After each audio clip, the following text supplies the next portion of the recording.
사랑하는 가족 여러분, 새해가 시작되었습니다. 아멘. 2022년은 우리가 10년 동안 기다리는 해거든요. 왜냐하면은 저기 보시면 드림 2022잖아요. 드림 2022는 2013년부터 시작해서 올해까지 10년 동안 우리가 준비하고 그것이 시작되는 바로 그 해이기 때문에 우리에게는 꿈의 해죠. 교회가 2002년도 우리가 개척이 됐잖아요. 2002년도 교회를 개척했을 때 그때 우리에게 주신 10년 단위의 하나님의 계획이 있었습니다. 그것은 바로 드림 2012. 드림 2012는 하나님이 우리에게 성전을 주시는 은혜를 할렐루야 하면서, 그래서 10년 동안 우리가 계속해서 하나님이 우리에게 주실 성전을 소망하며 그렇게 기도하고 선포했을 때 하나님은 딱 2개월 차이로 우리에게 이 성전을 주셨어요. 할렐루야 아멘. 그리고 두 번째 10년 계획은 이제 교회의 궁극적인 목적의 완성은 아니지만 진행되는 출발과 마찬가지인데, 교회의 궁극적인 목적과 그건 세계 선교거든요. 열방 선교의 그 비전이 시작되는 해 하나님께서 우리에게 주셔서, 여러분들 저기 본 내용대로 드림 2022는 필리핀에 우리 첫 번째 베델 비전 교회가 세워지고 또 베델 선교센터가 설립이 되어서 이제 열방 선교를 시작하는 그런 은혜를 주셨고, 우리에게 저렇게 어마어마한 큰 축복으로 저런 조감도도 주셨어요. 하나님 주신 꿈을 우리가 이제 선포해놨죠.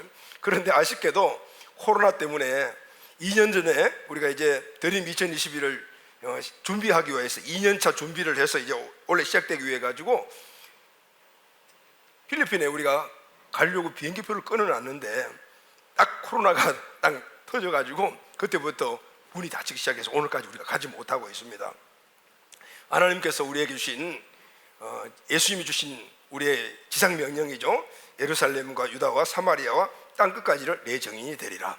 모든 민족을 제자 삼으라. 이게 바로 교회 공적인 목적인데, 그래서 우리는 지역, 민족, 열방 이렇게 세 가지로 나누어서 지역은 우리 대한민국, 그리고 민족은 북한, 그리고 열방은 온 세계. 열방 선교가 교회 궁극적인 모든 목적을 이루는 끝이잖아요. 그런데 아쉽게도 그렇게 되었습니다. 그러나 하나님은 어떤 방편이든지 우리의 마음과 중심을 놓치지 않으면 원래 분명히 이루실 것을 믿습니다. 아멘. 필리핀에 우리가 약 10년 동안 아우리치 사역을 하면서 그것이 하나님의 마음이 있다는 것을 깨닫고 그것이 시작을 해서 이제 2국, 3국, 4국으로 이렇게 계속해서 하나님의 나라가 번성번식으로 되어 나가는 이런 은혜를 우리가 잊고 있습니다.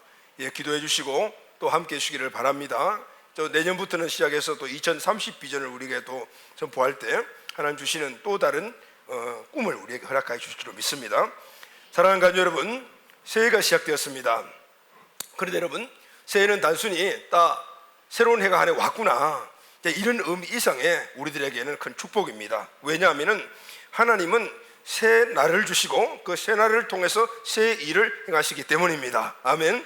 지난 과거는 하나님이 아무리 역사하시려 하도 할 수가 없습니다. 그러나 새로운 날 또 새로운 해는 하나님이 역사할 수 있는 그 바로 기회이기 때문에 오늘 이 날을 우리에게 주시다는 것은 하나님이 우리에게 새롭게 주시는 축복이다. 할렐루야 아멘. 그래서 여러분, 매일매일 맞는 하루하루가 우리에게는 그냥 지나가는 그런 시간 개념이 아니라 우리에게 주신 축복의 날인 것입니다. 특별히 오늘 신년주일을 맞이해서 원래 처음 예배를 드리는데, 원래 2022년도는 하나님이 우리에게 주시는 새년, 새해, 그래서 주님께서 새 일을 이루어가게 될 줄로 믿습니다. 아멘.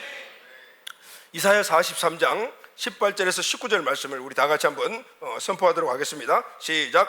너희는 이전 일을 기억하지 말며 옛날 일을 생각하지 말라. 보라, 내가 새 일을 행하리니 이제 나타낼 것이라.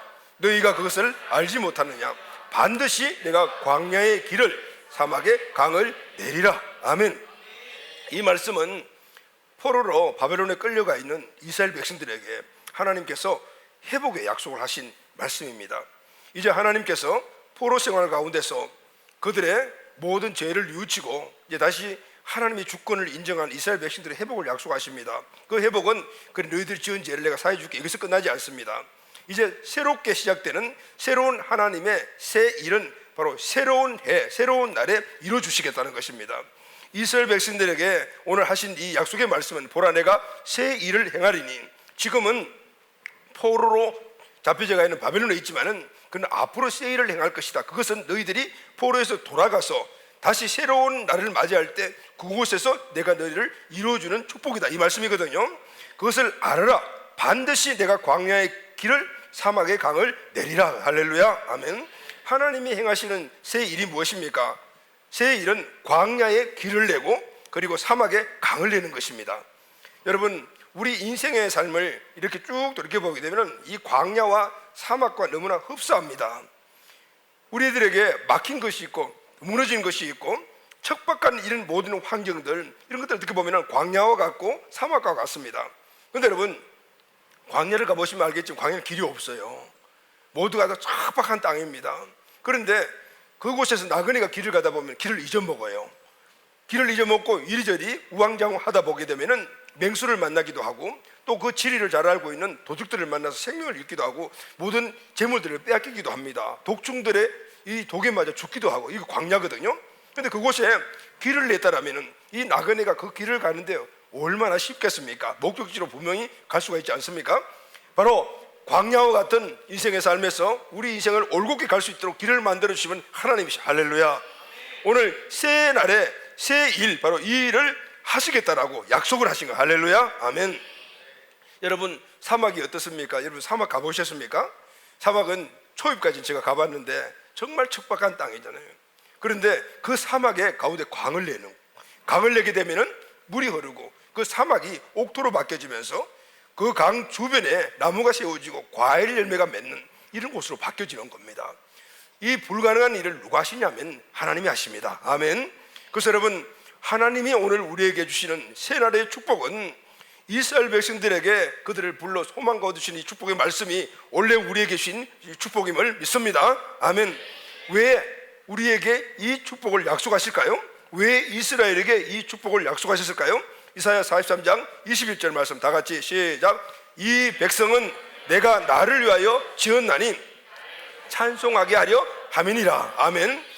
어떤 의미죠? 왜 광야의 길을 내고, 앞에 저기 성구 안 나와요, 광야의 길을 내고 사막에 강을 내는 것일까요? 그것은 바로 내가 나를 위해 지은 이 백성이 나를 찬송하게 하기 위하여. 할렐루야, 아멘. 찬송이 뭡니까 여러분? 찬송은 하나님께 영광을 올려드리는 것, 또 하나는 예배한다, 이렇게 얘기할 수가 있어요. 하나님이 오늘 우리의 모든 상황들을 이렇게 불가능한 것을 가능케 만들고 척박한 땅을 오늘 적과 꿀이 흐르는 땅으로 만들어주신 일은 그곳에 하나님의 자녀들이 하나님께 영광을 돌리도록, 할렐루야, 그 환경 속에서 하나님을 찬송하고 예배를 드리도록 하기 위함이다. 그래서 여러분, 이 자리가 너무너무 큰 축복의 자리죠. 왜냐하면 우리가 하나님께 예배 드리는 자리, 아멘, 찬송하는 자리이기 때문입니다. 사랑하는 가족 여러분, 지난 2년 동안 우리의 모든 환경을 보면 정말 광야 같고 사막과 같았습니다. 새해 환경도 우리가 시작을 했지만 별로 달라진 건 없어요.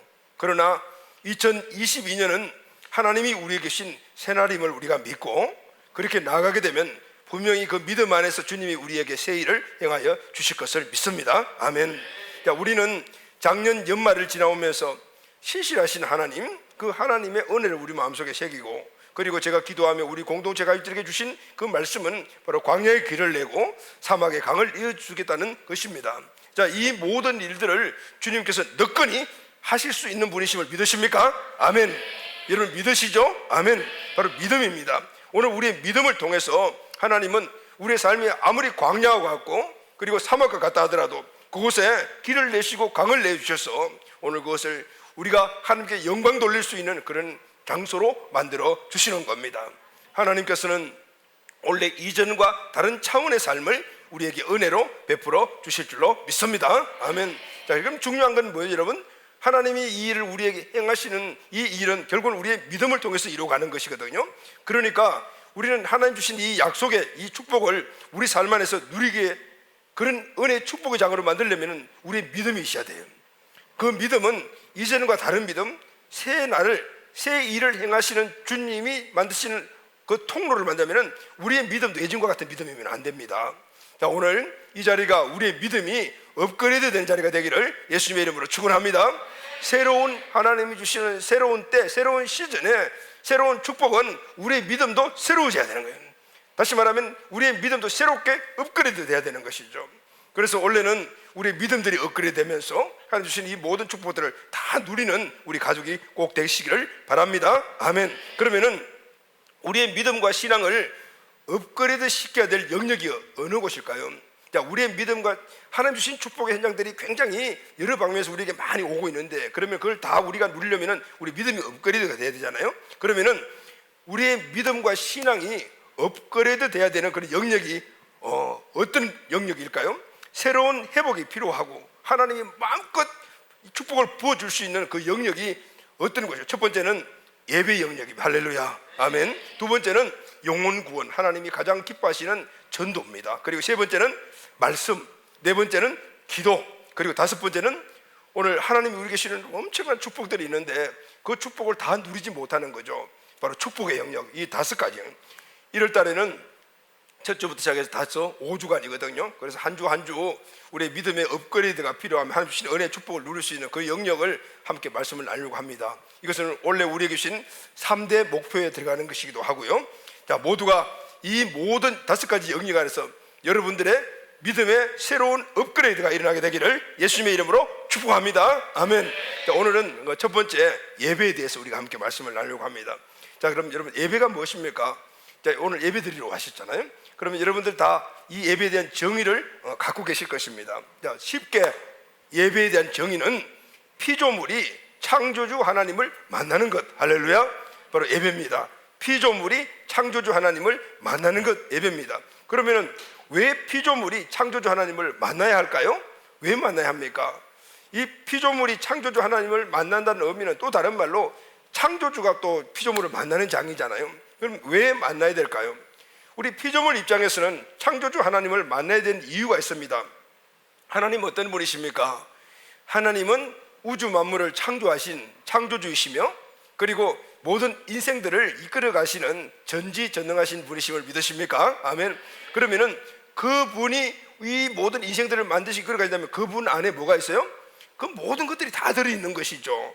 하나님 안에는 하나님의 지혜, 능력, 부유함, 평강, 희락, 이 모든 것들이 다 들어있습니다.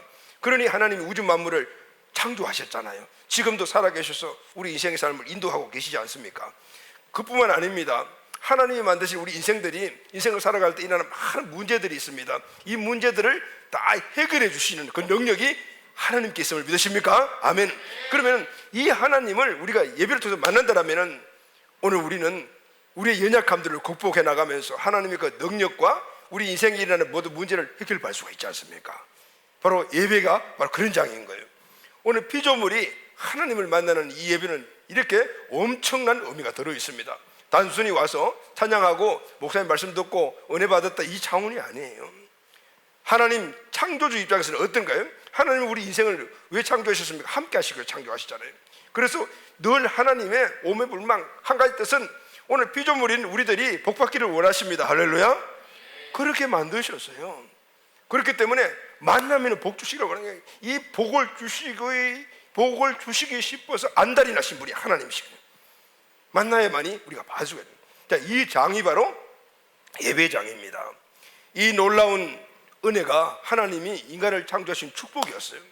에덴 동산 최고의 환경, 그리고 생육 번성 충만 정복하고 다스리는 최고의 축복, 이 모든 것들을 다 인간에게 주었습니다. 그럼에도 불구하고 지금 못 누리는 이유가 있습니다. 인간이 범죄했기 때문에 하나님을 떠나버렸어요. 이 축복의 모든 것들이 탁 단절돼 버렸죠.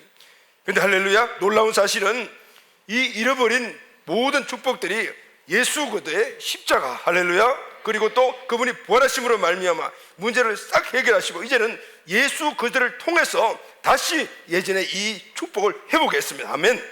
바로 그것이 예배의 장인 거예요. 하나님과 만나는 장이거든요. 죄로 인하여 하나님 떠난 인간들은 하나님을 볼 수도 없고 알 수도 없고 만날 수도 없었습니다. 그러나 예수님이 십자가에서 우리 죄를 다 대속하여 죽으심으로 그 은혜를 입은 자들이 그 피의 공로를 힘입어서 이제는 예수님을 통하여 하나님을 만날 수가 있게 돼요. 할렐루야. 하나님이 원래 인간을 창조하신 그 놀라운 축복들을 이제는 누릴 수가 있게 돼요. 이게 바로 예배의 현장입니다. 사랑하는 여러분, 그렇다면 내 인생에 여러 가지 많은 가치들이 있는데 이 예배는 당연 최고의 가치가 돼야 되지 않겠습니까? 왜냐하면 내 삶의 모든 것들이 이 예배에서 해결되고 다 걸려있기 때문입니다. 당연히 하나님을 영원하게 하는 예배가 우리에게 첫 번째 우선순위가 되어야 됩니다. 오늘 2022년 첫 주일날 우리가 함께 결단할 일들이 바로 이 예배에 대한 확실한 정의와 함께 믿음을 갖는 겁니다.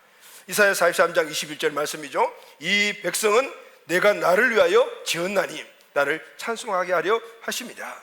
하나님은 우리의 예배를 통해서 영광을 받으시고 또 우리는 하나님께 영광을 올려드릴 뿐만 아니라 그분이 갖고 계시는 모든 풍성한 은혜의 자원들을 공유하여 받는 이 회복과 축복의 시간이 바로 오늘 이 자리 이 시간입니다. 하늘의 신령한 복과 이 땅의 풍성한 은혜를 오늘 이 자리에서 우리가 누리게 되는 것입니다. 아멘. 예배는 하나님이 복을 주시는 축복의 장소이며 피조물이 창조주 하나님을 만나는 영광스러운 장소이시며 조물 주신 하나님이 피조물인 우리들에게 주고 싶은 모든 은혜를 다 부어주시는 그 장이 바로 이 자리입니다. 이 영광스러운 예배에서 은혜를 입은 저와 여러분들이 이제 이 문을 열고 나가게 되면 세상이잖아요. 세상에서 제사장적인 삶을 살아가는 거예요. 이게 바로 삶의 예배라고 해요. 그러면 여러분 중요한 것은 바로 오늘 이 자리죠. 아멘. 오늘 이 자리에서 회복과 은혜, 축복과 능력을 받고 그것을 가지고 문을 열고 나가 가정, 우리 직장, 또 사업장, 그리고 우리 삶의 모든 영역에서 그 능력으로 그 회복된 마음을 가지고 살아가는 것이 바로 우리가 예배자로서의 살아가는 삶의 예배자인 것입니다. 그래서 여러분 오늘 이 자리가 너무너무 중요하죠. 아멘. 그래서 우리는 건강한 예배자가 돼야 되고 또 교회는 우리 모두가 건강한 예배를 드릴 수 있도록 최선을 다해서 함께 주님의 은혜에 이렇게 나가야 되는 거예요. 우리 공동체 예배와 삶의 예배가 원래는 모두가 다 새로운 업그레이드가 되는 이런 은혜가 있게 되기를 예수님의 이름으로 축복합니다. 아멘. 자, 그러면 중요한 것은요, 누가 이 예배의 축복을 누립니까? 우리죠. 근데 여러분 아무나 이 축복을 누립니까? 아닙니다. 축복을 누리는 사람이 따로 있습니다. 누구나 예배자가 될 수가 있는 것이 아니에요. 어떤 사람이 예배자가 될 수가 있습니까? 하나님의 이 놀라운 축복의 장소에서 하나님이 계획하신 그 은혜를 누릴 수 있을까요? 자, 오늘 이 예배의 축복을 누리는 자가 누구이냐면 바로 오늘 말씀의 첫 번째입니다. 우리는 예수의 피를 힘입어 성소에 들어갈 담력을 얻은 자들이다. 아멘. 오늘 이 말씀은 예수의 피의 공로를 입은 자만이 오늘 진정한 예배에 참여하고 예배에 주시는 하나님의 은혜를 얻을 수가 있다 이 말이야. 아멘이죠 여러분. 바로 저와 여러분들입니다. 우리는 예수님이 나를 행하신 일 때문에 그 은혜 때문에 우리는 담대하게 예배의 장으로 나아가 그리고 하나님이 이 예배 주시고자 원하는 모든 은혜와 축복을 누릴 수가 있게 되는 것입니다. 자, 그럼 여러분 예수님이 오늘 이 땅에 오셔서 그럼 하신 일이 뭐죠? 여기서부터 우리가 이 예배 문제를 한번 풀어나가기를 원합니다. 예수님이 이 땅에 오셨습니다. 예수님이 이 땅에 오셔서 하신 일은 크게 나누면 딱 두 가지입니다. 첫째는 십자가에서 죽으신 사건, 또 하나는 죽으셨다가 다시 살아나신 부활 사건입니다. 예수님의 십자가 사건과 이 부활의 사건은 우리 인생이 하나님과 관계가 다시 화목되고 그리고 그분의 인도함을 받는 승리하는 삶을 살아가는 바로 주님이 행하신 그 역사예요. 그러면 먼저 십자가 사건부터 우리가 한번 생각을 해보도록 하겠습니다. 예수님의 십자가 사건은 오늘 바로 예배와 밀접한 연관이 있습니다. 예수님의 십자가 사건을 우리가 담대하게 예배 드릴 수가 있게 된 거죠. 본문에 보게 되면 성소에 들어갈 담력을 얻었다 그랬어요.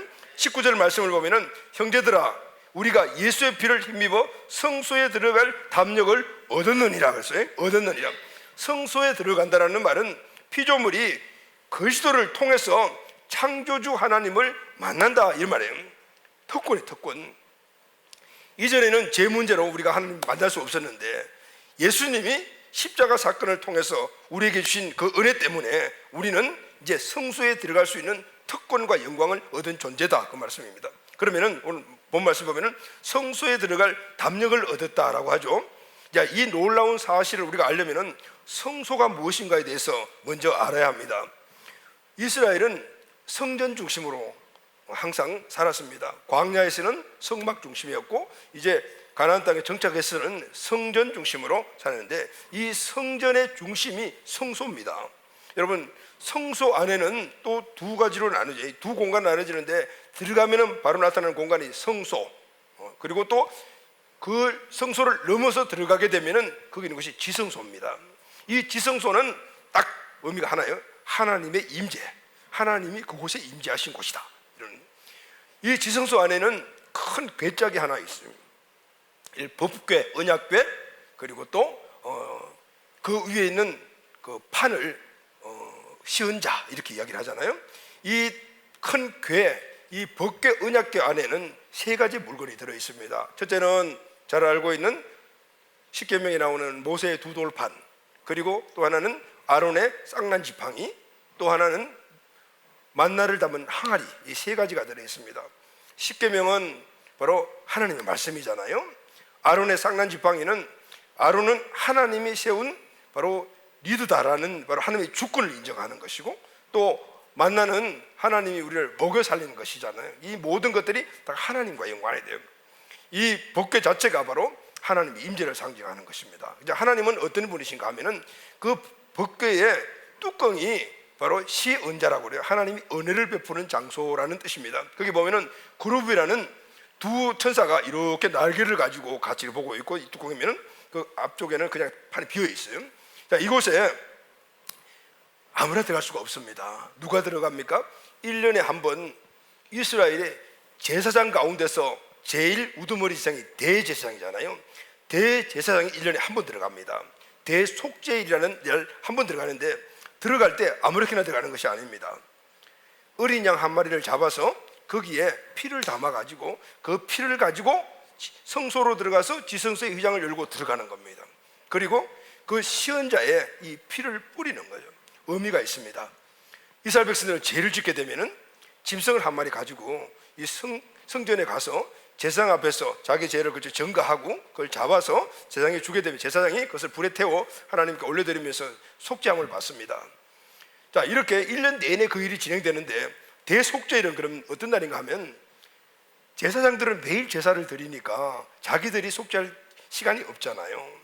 그래서 이 대속죄일은 대제사장이 어린 양의 피를 가지고 와서 제사장들의 모든 죄들을 대속함 받는 그런 의미예요. 또 하나는 이스라엘 백성들이 굉장히 많습니다.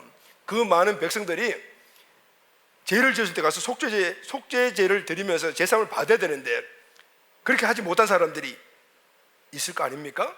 그 빠진 사람들, 뭐 의식적으로 빠졌든 의도적으로 빠졌든 아니면은 몰라서 빠졌든 간에 그 사람들 모든 죄들을 한꺼번에 다 속죄함을 받는다.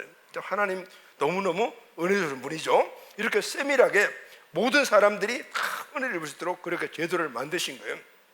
그게 대표적인 사람이 누구인가 하면 대제사장이죠.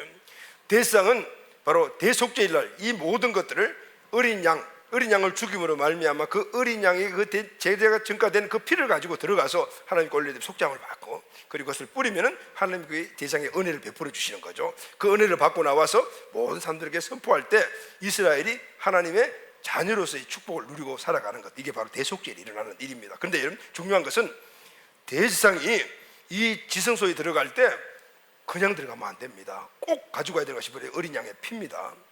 어린 양의 피를 가지지 않으면 들어가면 죽어요. 그리고 또 하나는 대제사장은 이 대속죄일 날 이 지성소에 들어가기 위해서 얼마나 많은 자기의 성찰의 계기를 갖고, 죄가 있으면 하나님께 나와서 회개하고, 그리고 또 자기의 몸과 모든 것들을 씻고 옷도 제대로 입고 이렇게 들어가는 거죠. 왜냐하면 그 지성소에 들어가서 거기서 활동을 할 때 하나님 뜻에 벗어나 있으면 제사장이 그래서 죽는 거예요. 그러니까 대제사장이 이 지성소에 들어가는 날 얼마나 마음이 두근두근 했겠어요? 지금 내가 제대로 잘 살고 있나? 하나님 보시기에 정말 제대로 된 그런 삶을 살았나? 그런 것들이 잘 구비되지 않고 들어가면 죽는 거니까. 오늘 아침에 이 말씀을 묵상을 하면서 다른 그런 참 그 마음에 그 어떤 은혜는 은혜인데 참 내 자신의 부족함을 보는 그런 시간이 되더라고요. 대제사장이 지성소에 들어갈 때 그 마음, 그게 예배인데 하나님 만나러 들어가는데 그때 잘못하면 내가 죽어. 그러니까 얼마나 많은 준비를 했을까, 얼마나 많이 자기 자신을 돌아봤을까. 그렇지 않겠습니까 여러분? 들어가면 잘못하면 죽는데 대상이 들어가서 잠에서 죽게 되면은 또 다른 사람이 그 사람 구하러 들어가면 죽어요. 그러니까 아무도 못 들어가니까 대상이 그날 들어갈 때 발에다가 끈을 메고 들어가는 거예요. 그리고 옷 밑에다 방울이 달렸어요. 그 밖에서 듣는 거죠. 다른 대상들이 딸랑딸랑 소리가 나면은 안에서 활동하고 있구나. 소리가 안 나잖아요. 죽었구나. 땡기려야 돼요. 그런데 들어가는 대상이 끈 묶고 그렇게 에봇 입고 들어갈 때 얼마나 마음이 갔을까요? 어떻게 보면은 오늘 예배를 가장 인도하는 중심에 서 있는 게 내 모습인데, 내가 하나님 먼저 만났는데 이렇게 잘못하면 죽는다, 이런 의식을 가지고 준비했나, 이런 생각을 했습니다. 예배가 이렇게 중요한 거구나. 하나님의 은혜를 우리가 너무 소홀히 하고 있나, 내가 너무 소홀히 하고 있나, 이런 생각을 가져봤죠. 여러분 어떻습니까? 오늘 예배 하나님 만나러 오셨잖아요. 할렐루야. 어떻습니까? 죽기를 각오하고 준비하고 왔습니까? 아니, 안 죽으려고 준비하고 왔습니까? 우리는 너무 그 하나님의 은혜를 경히 여기는 것 같아요. 저 자신부터. 오늘 아침에 많이 휴게했습니다. 그리고 다시 마음을 돌이켜보고 그리고 다시 마음을 얻었습니다. 그럼에도 또 감사한 일은 대상을 1년에 제대로 준비하지 못하게 들어가면 그 자리에서 죽임을 당했지만은 오늘 우리는 죽임을 당하지 않는 거예요. 아멘. 담대하게 들어갈 수 있는 자격을 갖게 되든 그 은혜를 생각하니 그 은혜가 또 너무너무 큰 겁니다. 왜 그렇죠 여러분? 예수님이 나를 대신해서 죽어주셨기 때문에. 아멘. 그래서 오늘 10장 20절 말씀도 보면은 그 길은 우리를 위하여 휘장 가운데 내려놓으신 새로운 살 길이라. 제사장은 정말 죽을 수밖에 없는 그런 상황을 가지고 들어갔지만 이제는 그런 길이 아니고 사는 길로 열려요. 할렐루야. 아멘.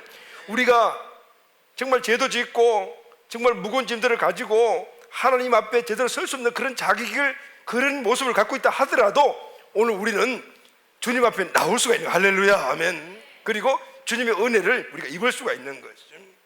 그것은 바로 예수님이 자기의 몸을 찢으시고 피 흘리신 그 공로를 우리가 입었기 때문에. 대제사장은 짐승의 어린 양의 피를 가지고 왔지만은 오늘 우리는 예수님의 십자가의 그 보혈의 피를 힘입어야 돼요. 오늘 이것이 왔기 때문에. 비록 우리가 연약하고 여러 가지 많은 악한 상황이 우리에 있다 하더라도 하나님은 그것을 예수님의 피로 씻은 것을 인정하여 버리시고 우리의 연약한 모습을 그대로 받아주시며 오늘 우리가 이 땅에서 풍성한 삶으로 살아갈 수 있도록 은혜를 입혀주시는 겁니다. 아멘. 그러니 그 은혜가 얼마나 큰 건가 다시 한번 깨닫는 그런 시간이었어요. 죄인은 거룩하신 하나님께 바로 나아갈 수가 없습니다. 오직 예수 그대의 피를 힘입어서만이 나아갈 수가 있는 거예요. 예수의 피를 힘입어, 예수의 피의 그 능력을 우리가 힘입어서 나아가는 거예요. 여러분, 입다라는 말이 옷을 입는 거잖아요. 예수님의 피 옷을 입는 거예요. 예수님이 우리를 머리부터 발끝까지 피로 확 적셔줬다. 그러니까 우리의 양심도 예수의 피로 바뀌어진 양심, 우리의 마음도 바뀌어진 양심, 그 믿음을 가지고 나가는 거예요. 예수의 피 공로를 입은 자만이 바로 하나님께 담대하게 나아갈 수가 있습니다. 아멘. 그래서 예수님께서도 요한복음 14장 6절에 내가 곧 길이요 진리요 생명이니 나로 말하지 않고는 아버지께로 올 자가 없느니라 라고 말씀하신 거예요. 이제 예수 그리스도의 십자가 그 피로 인하여 우리는 지성소에 들어갈 수 있는 새롭고 살 그런 길이 열렸습니다. 할렐루야. 예수님을 통해 이 놀라운 은혜가 우리에게 주어진 거예요. 이제는 우리가 이 은혜를 누려야 합니다. 누리는 방법이 뭘까요? 그것은 바로 믿음입니다. 그래서 여러분, 오늘 우리는 믿음으로 말미암아 하나님 앞에 담대하게 나갈 수가 있게 되었습니다. 히브리서 10장 22절 말씀을 보면은 우리가 마음의 피를 받아, 마음의 뿌림을 받아 약한 양심으로서 벗어났고, 여러분, 우리 마음에 뿌림이 뭐죠? 피 뿌림을 받은 거죠. 피 뿌림을 받아, 예수님이 십자가를 지신 그 보혈의 피의 뿌림을 받아서 악한 양심에서 벗어났다는 것. 우리는 원래 악한 양심을 갖고 있었는데 예수님이 피가 뿌려지니까 그 악한 양심이 깨끗이 씻어져서 선한 양심으로 바뀌어지는 거예요. 할렐루야. 아멘. 그리고 몸은 맑은 물로 씻음을 받았으니 이제는 예수 그리스도의 피로 말미암아 우리 육신의 연약함들이 씻겨졌단 말이에요. 그러니까 우리는 어떤 존재로 바뀌어졌냐면은 참 마음과 온전한 믿음이 되라. 할렐루야. 아멘. 우리의 마음이 참 마음이 되었고 이제는 우리의 믿음도 온전한 믿음이 되는 거예요. 그래 이 참 마음과 온전한 믿음으로 하나님께 나아가자. 아멘. 이렇게 이야기를 합니다. 어떻게 하나님께 나아갑니까? 참 마음과 온전한 마음으로 나아가는 겁니다. 그럼 여러분 참 마음과 온전한 마음은 누가 가진 거죠? 모두가 예수님의 피로 양심이 씻겨지고 몸이 씻겨진 사람, 다시 말하면 예수님이 중심된 사람. 할렐루야. 아멘. 이것이 바로 참 마음과 온전한 믿음을 갖고 있는 사람입니다. 예수 그리스도의 보혈의 피로 씻긴 바 구원받은 자들, 그리고 지금은 그 예수님이 우리 마음을 장악해서 우리 인생의 주권자가 된 이런 사람들이 어디로 나갈 수 있냐면은 바로 하나님께 나갈 수 있는 자격자다. 아멘. 바로 저와 여러분들인 거죠. 여러분 누가 참 예배를 드릴 수가 있습니까? 참 마음과 온전한 믿음을 가진 사람입니다. 예수님이 구원자, 나의 주인이심을 믿고 그리고 예수님이 중심되어서 살아가는 사람, 그 중심 대신 예수님의 말씀을 따라서 살아가는 사람, 이 사람이 바로 믿음으로 구원받은 자들이고 바로 주님께 담대하게 나아갈 수 있는 자들인 거예요. 그러면 누가 이 믿음을 갖습니까? 여러분 우리는 어떻게 해서 이 믿음을 가졌습니까? 사도행전 17장 31절 말씀을 보면은 이는 정하신 사람으로 하여금 천하를 공의로 심판하는 날 작정하시고 이에 그를 죽은 자 가운데서 다시 살리신 것으로 모든 사람들에게 믿을 만한 증거를 주셨다. 할렐루야. 여러분 예수님이 십자가에 죽으시고 피 흘리심으로 말미암아 우리가 구원받을 수 있다. 그분이 구원자라는 것을 어떻게 믿었습니까? 어떻게 믿게 됐죠 여러분? 그냥 믿게 되었습니까? 그 믿게 된 동기는 바로 하나님께서 오늘 우리들에게 예수님이 십자가에 피를 죽으시고 우리의 구원자가 되게 하셨다라는 것을 믿을 수 있도록 우리에게 주신 증거가 있다고 말해요. 그 증거가 뭐냐면은 예수님이 부활하시다는 거예요. 이 부활의 증거는 예수님이 하나님이라는 사실을 믿게 하셔요. 할렐루야. 아멘. 예수님이 죽었다가 살아나심으로 말미암아 그는 일개 그냥 히어로나 아니면 능력 있는 존재가 아니고 하나님의 아들이라는 사실이 증명되었어요. 그러니 하나님의 아들이라는 사실이 증명되니까 그분이 죽었던 그 십자가에 달리신 분이 누구예요? 아, 하나님의 아들이셨구나. 그분이 흘리신 피는 보혈이구나. 왜냐하면 하나님의 아들의 피니까. 그러니 우리의 모든 죄를 씻기고도 남겠구나. 그 피는 이미 구약에 예언된 말씀이 믿어지는 거니까 맞구나. 예수님이 십자가에 흘리신 그 피가 나를 죄에서 구원했구나. 할렐루야. 부활의 이 사실을 통하여 십자가의 은혜를 믿게 되는 사람들. 아멘. 그리고 예수님의 부활은 살아계신 하나님의 아들 그분이 저와 여러분들의 주인이심을 믿게 하십니다. 할렐루야. 아멘. 하나님이 우리의 주인 되심을 믿는 것은 당연한 것입니다. 그래서 그분을 우리 마음속의 주인으로 영접하고 오늘 그분이 우리의 중심이 되어 그분의 말씀대로 살아가는 자들, 바로 이 사람들이 하나님께 담대하게 나아갈 수 있는 바로 믿는 자들인 것입니다. 아멘이죠 여러분? 예수님이 중심된 사람들은 예수님의 말씀대로 살아갈 수밖에 없습니다.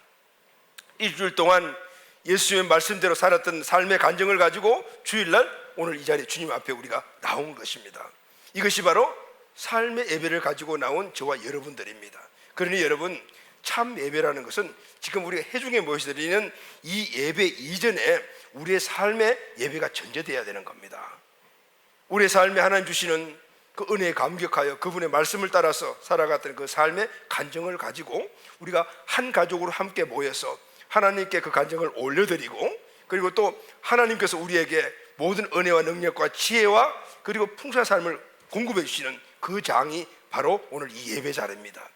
그런 간증을 가지고 나온 우리 가족들이 함께 모여 서로 간증을 나누며 서로 힘을 주고받고 하는 그 자리가 바로 예배인 것이죠. 그래서 여러분 오늘 우리가 인생의 모든 삶 가운데서 주의 말씀을 따라서 살아가는 그 삶을 산제사라고 사도 바울이 이야기를 했습니다. 로마서 12장 1절 말씀을 보면은 그러므로 형제들아 내가 하나님의 모든 자비하심을 너희를 권하니 너희 몸을 하나님이 기뻐하시는 거룩한 산제사로 드리라. 아멘. 이는 너희가 드릴 영적 예배니라. 아멘. 여러분 하나님은 영적이신 분이시죠. 육신이 없는 분은. 그러니 그분이 원하시는 삶은 우리가 영적인 삶을 살아가는 것 그리고 영적 예배를 드리는 것입니다. 그 영적 예배가 뭔가 하면은 오늘 나의 주인 대신 그 예수님의 말씀대로 살아가는, 여러분 주님의 말씀대로 살아갈 때 쉽습니까? 어렵습니까? 쉽지 않잖아요. 그러니까 그 쉽지 않는 삶을 살아가려고 하니까 뭐가 따릅니까? 대가 지불이 따르고 희생이 따르고 고통이 따르고 내려놓음이 따르는 거잖아요. 이게 바로 희생이거든요. 구약에서는 짐승이 죽어서 짐승이 희생되어서 그렇게 하나님께 제사를 드려졌지만은, 예배를 드렸지만은, 지금은 예수 그리스도의 피를 공의 입은 자들은 오늘 삶 속에서 오늘 예수의 말씀을 순종함으로 말미암아 내려놓음, 희생, 그런 여러 가지 많은 산제사, 산제물이 된 이 삶을 예배로 드리는 거예요. 할렐루야, 아멘. 그리고 이 영적 예배, 거룩한 삶의 예사를 드린 이 간증을 가지고 오늘 이 자리에 나와서 오늘 우리가 함께 모여 하나님의 은혜를 받는 자리니까, 이 자리가 어떤 자리입니까? 축복의 자리예요. 아멘. 그리고 축복의 자리뿐만 아니라 축제 자리가 되는 겁니다. 여러분, 부모와 자식 간의 관계를 생각하면 너무 쉽게 이해가 됩니다. 부모와 자식은 어떤 관계입니까? 여러 가지 많은 그런 관계들을 갖고 있지만은, 부모는 자식에게 계속해서 뭔가를 주고 싶고, 그죠? 주고 싶고, 또 자녀는 부모가 함께 있는 것, 그럴 때 그것을 받으니까 그게 즐겁고, 그래서 부모를 만나는 것은 즐거운 장이 되는 거죠. 함께 만난 즐거운 장이에요. 거룩한 장이에요. 예전에 처음 우리 교회가 주일 예배를 축제 예배라고 하지 않습니까? 바로 이런 의미에서 이야기를 하는 거거든요. 축제 예배니까 여러분, 축제 잔치 예배는 어떻게? 잔치집에 가면은 조용한 잔치집이 있습니까? 예, 시끌벅적하잖아요. 사람들이 시끌벅적하고 웃고 박수치고, 바로 그게 축제, 그리고 그것이 바로 잔치집인데, 이 잔치집에 이 축제 예배니까 우리 교회가 좀 시끄럽잖아요. 손뼉치고 찬양하고. 그런데 이런 전통적인 예배를 드렸던 분들이 우리 교회 오게 되면 그게 좀 익숙하지 않는 거죠. 예전에, 오래전에 그런 분이 한 분 계셨어요. 교회 와서 잘 적응을 하시더만 어느 날 교회 안 보여요. 그리고 가족이 교회 오신 분인데 나중에는 다른 교회를 가시다 그러더라고요. 그래서 나중에 알고 보니까 그 집에 호주되는 남편분이 나 이 교회 못 다니겠다 그랬대요. 왜 그러냐 그러더만, 아니 이 교회는 웬 박수를 그렇게 많이 예배 중에 많이 치냐고 그리고 인사를 왜 그렇게 오래오래 길게 하냐고. 그것 때문에 이 교회 못 이렇게 뭐 그것도 맞는 말이죠. 또 나에게 또 은혜가 되는 곳으로 가는 게 맞는데, 여러분 우리는 그래도 끝까지 축제 예배를 고수하잖아요. 할렐루야, 아멘. 왜냐하면은 축제 예배이기 때문에, 예배는 잔치이기 때문에 하나님 만나러 왔잖아요. 그러니까 얼마나 감사해요. 그러니까 옷도 좀 잘 입고 나와야 되고요. 하나님 만나러 왔으니까. 또 오면은 같은 가족들 만났으니까 또 얼마나 기쁩니까? 서로 얼굴 보고 인사하고. 우리 사역자 중에 하나 그래요. 우리 교회 주일날 우리 청년들 사역대를 보면 붕 떠 있대요. 붕 떠 있다는 건 무슨 말이냐 하니까, 감정이 항상 업대가 있대. 그리고 하루 종일 그래 막 감사가 넘치고 막 기쁘고 이런 걸, 저는 그것이 하나님이 기뻐하시는 예배라고 생각을 합니다. 여러분, 오늘 우리는 하나님을 만나러 나왔으니까 기쁘고 감사한 마음으로, 또 하나는 대지상이 씻어 들어갈 때 그 마음, 두 가지 마음을 다 가지고 나왔을 때 경건한 마음의 중심을 가지고, 또 하나님께 감사를 표현하는 적극적인 이런 표현들, 손뼉치고 박수치고 하나님께 감사하고 큰 소리로 하나님께 고백하고, 이런 것들이 바로 축제예배 장인 줄로 믿습니다. 아멘. 오늘 이 은혜들이 우리에게 있으니 너무너무 감사를 드리죠. 자, 하나님은 영이시니 영적인 예배를 기쁘게 하시며, 하나님은 어떤 자의 예배를 받냐면 참 마음과 온전한 믿음으로 참 제사를 드리는 자의 삶의 모든 것과 함께 모인 예배를 받으십니다. 아멘. 자, 그러면은 예배의 두 가지 면을 우리가 이야기를 했죠. 하나는 세상에서 우리가 삶을 살아가는 이 삶의 예배, 그리고 함께 모여드리는 이 회중 예배인데, 그러면은 참 마음과 온전한 마음으로 드리는 이 두 가지의 이 제사의 본질적인 안에 핵심 내용은 어떤 걸까요? 오늘 세 번째, 오늘 본문 말씀을 보게 되면요, 서로 돌아보아 사랑과 선행을 격려하고 모이기에 힘쓰라, 이렇게 했어요. 24절이죠. 우리 다 같이 한번 읽겠습니다. 시작. 우리가 믿는 도리의 소망을 굳게 잡고 서로 돌아보아 사랑과 선행을 격려하며, 이렇게 이야기했죠. 자, 여러분, 이 시대를 흔히 개인주의 시대라고 이야기를 합니다. 개인주의란 내가 중심이 된 삶을 이야기하는, 그래서 내 생각대로, 내 기준대로, 내 편한 대로 삽니다. 그래서 내게 유익이나 관련이 없는 것에는 관심이 없습니다. 내 것을 손해보지 않으려고 합니다. 옆에 힘들어하는 사람이 있어도 관심이 없습니다. 나도 힘들어 죽겠는데, 이런 생각을 하고 무관심. 근데 그걸 우리가 보편적으로 생각을 합니다. 근데 여러분, 주님의 뜻은 반대입니다. 예수님을 주인으로 믿는다라면은 예수님 말씀대로 서로 돌아보아 사랑과 선행을 격려하라고 말씀하십니다. 세상은 개인주의, 이기주의, 편의주의, 자기 마음대로 살지만 우리는 달라야 한다는 것입니다. 서로 사랑하며 격려하고 살아가는, 이게 바로 삶의 예배입니다. 여러분, 삶의 예배가 뭡니까? 우리 직장과 사업장에서 모여 앉아 성경에 펴놓고 예배하고 찬송하는, 이게 삶의 예배가 아닌 거예요. 물론 그게 중요하죠. 은혜 받는 시간이니까.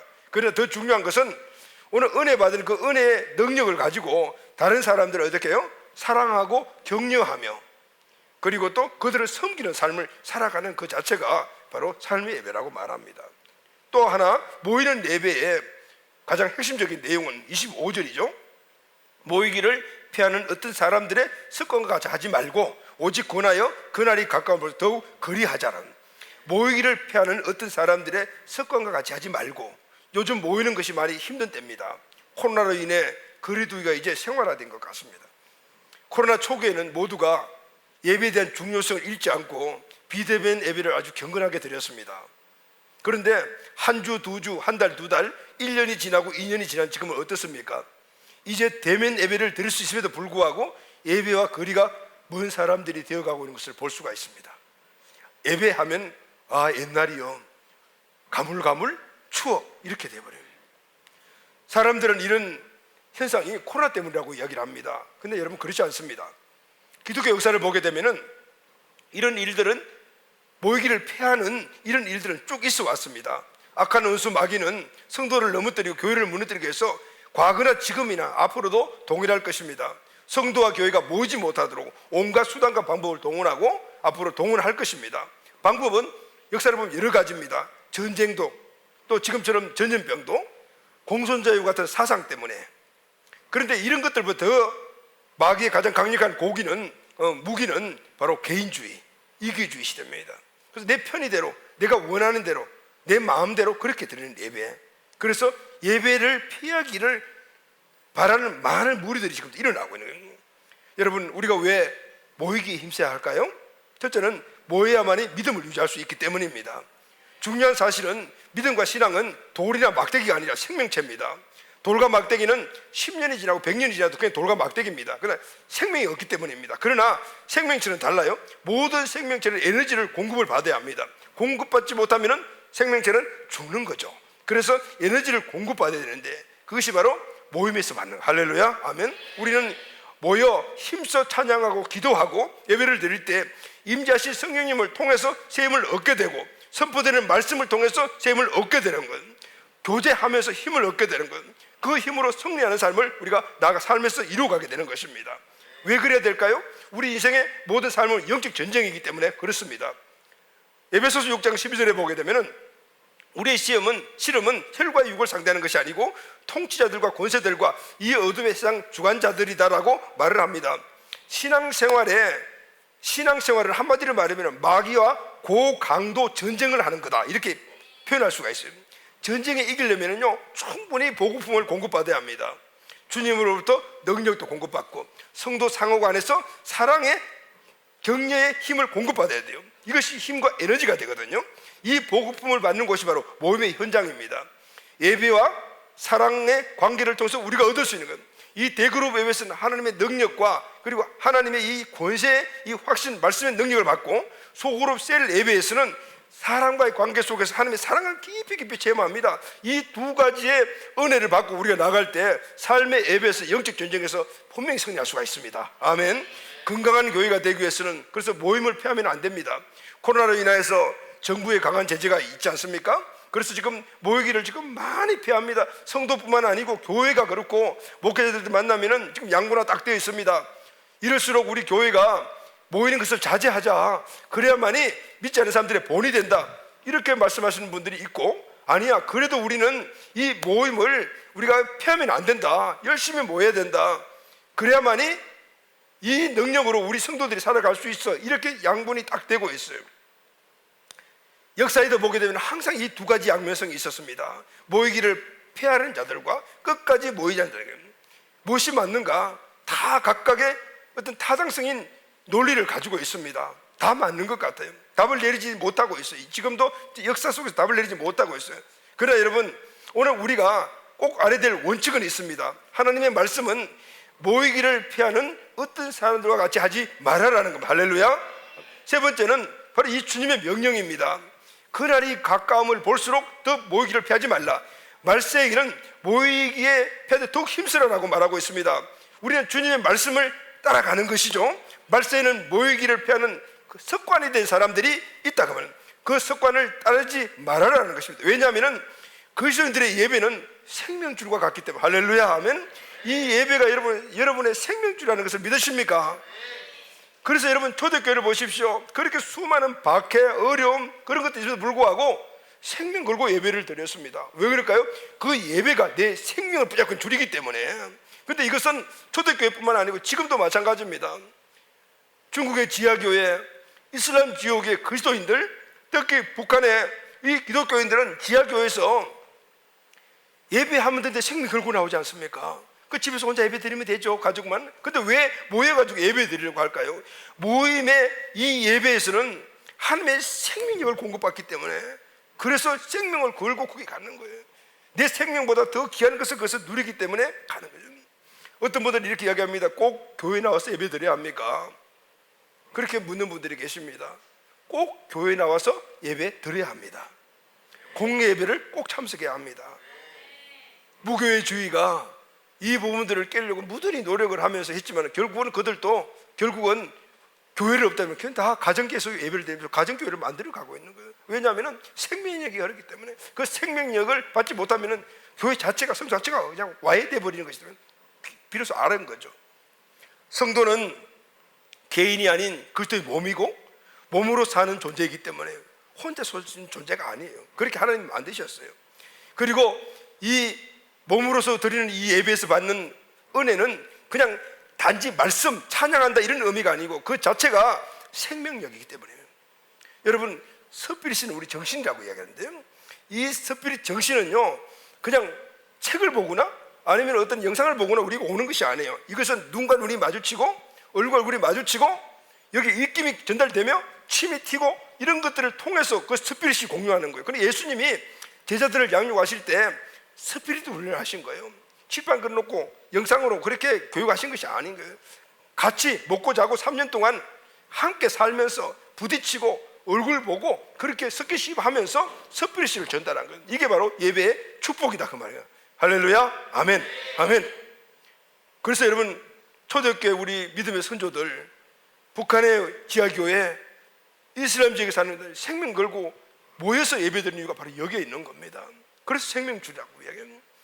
오늘 우리는 내 생명력을 공급받은 이 자리에 와 있다. 할렐루야, 아멘. 그렇게 생각을 해. 지금도 영상 예배를 드리는 많은 사람들이 있습니다. 당위성은 코로나 때문에 가서 그게 또 이렇게 확산되는 게 교회 공간이 되니까 그냥 예배 드리면 맞습니다. 그게 나쁘다는 것이 아니에요. 왜냐면 우리 사람을 섬겨야 되는 것들, 선행하고 사람을 격려해야 되니까 그게 나쁘다고 인정하는 것이 아니거든요. 그러나 중요한 것은 그것이 계속해서 반복이 되게 되면은 결국은 생명력의 공급이 중단되는 거거든요. 어쨌든 우리가 모이기에 힘써야 돼요. 할렐루야, 아멘. 예배가 영상으로 대체할 수 없는 이유가 바로 여기에 있다 그 말입니다. 빨리 우리가 코로나가 끝나고 우리 온 가족들이 함께 얼굴 보고 예배드리는 그런 축복의 시간을 하나님이 꼭 주실 줄로 믿습니다. 아멘. 말씀 결론하겠습니다. 사랑하는 가족 여러분, 지금은 기독교 전체의 핵심, 중심, 우리 교회의 중심 바로 예배인데 이 예배가 위기에 처해 있습니다. 성도들의 생명줄이 끊어져 가고 있고, 예배 안 나오신 분들이 코로나 때문에 한두 번, 두 번, 세 번 이렇게 안 보여서 전화하니까 전화 안 받으시고, 나중에는 카톡 보내니까 카톡 차단해버리고, 이런 일들이 비일비재하게 일어나고 있는 거예요. 그래서 이분들이 지금 뭐 하시나, 뭐 하나, 다른 교회 가셨나, 요즘은 카톡 프로필 보게 되면은 대부분의 그 정체가 다 나타나잖아요. 어디 가신가 했더만은 캠핑카 사가지고 차박하러 계신 거예요. 그쪽에서 예배를 드리고 계시는 건지는 모르겠는데, 어쨌든 이 생명의 예배가 지금 아주 큰 위기를 맞고 있습니다. 우리가 이 위기의식을 가져야 합니다. 이것보다도 더 큰 문제는 이 현대 사조죠. 이기주의, 개인주의, 편의주의, 세상 가치가 성도를 지배했기 때문에 이 코로나라는 이 사실을 그냥 아주 명문화시켜서 당연시 해버려요. 그 예배 안 드려도 되는 걸로 생각해요. 여러분, 이것은 마귀의 강구한 계획이라는 사실을 알아야 돼요. 여러분, 예배는 우리 성도의 생명줄입니다. 아멘.